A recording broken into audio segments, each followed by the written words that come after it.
अस्सलाम वालेकुम दोस्तों, मां आहियां तव्हांजो पंहिंजो सलमान ईसाणी ऐं तव्हां ॾिसी रहिया आहियो YouTube channel Salman Ishani official.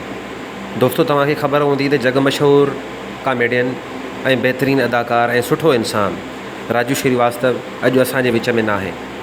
2 ॾींहं पहिरियां राजू श्रीवास्तव दिलि जो दौरो पवणु सबबु असांखां हमेशह लाइ विछड़ी वियो आहे। दोस्तों, राजू श्रीवास्तव जीअं पंहिंजी कैरियर जी शुरूआति में नंढा नंढा रोल कया, हुन केतिरनि ई मशहूरु अदाकारनि जंहिंमें कादिर ख़ान, गोविंदा, ऋतिक रोशन ऐं ॿिया केतिरा ई अदाकार शामिल आहिनि, उन्हनि सां कमु करे पंहिंजो नालो कमायो। दोस्तों, राजू श्रीवास्तव जे पीउ जो नालो श्री रमेश श्रीवास्तव हुयो। हुन ख़ासि तौर ते शोले फिल्म जी मिमिक्री करे पंहिंजो नालो कमायो।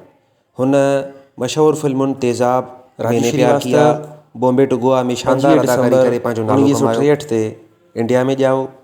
हुन जो पीउ श्री रमेश श्रीवास्तव पिणु मुख़्तलिफ़ जॻहुनि ते कविता वग़ैरह पढ़ंदो हुयो। त राजू श्रीवास्तव में नंढे हूंदे खां ई वठी एक्टिंग जे जरासीम मौजूदु हुया।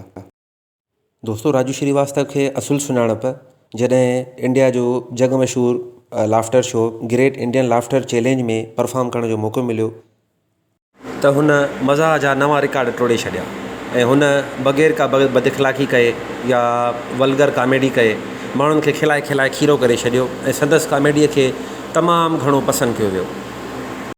हुन शाहरुख़ ख़ान जी मशहूरु फिल्म बाज़ीगर, गोविंदा जी मशहूरु फिल्म आमदनी अठनी ख़र्चा रुपया, बॉम्बे टू गोवा, तेज़ाब, मैंने प्यार किया ऐं ॿियनि केतिरियुनि फिल्मुनि में नंढा नंढा रोल करे पाण मञायो। दोस्तों, ही मशहूरु कॉमेडियन हिकु ग़रीब घराणे सां तालुक़ु रखंदो हुयो। तव्हांखे ख़बर आहे त बॉलीवुड में टैलेंट जो तमामु घणो क़दुरु आहे। अहिड़े तरीक़े सां ई पंहिंजो टैलेंट ॾेखारे करे अॻिते निकिरी वियो।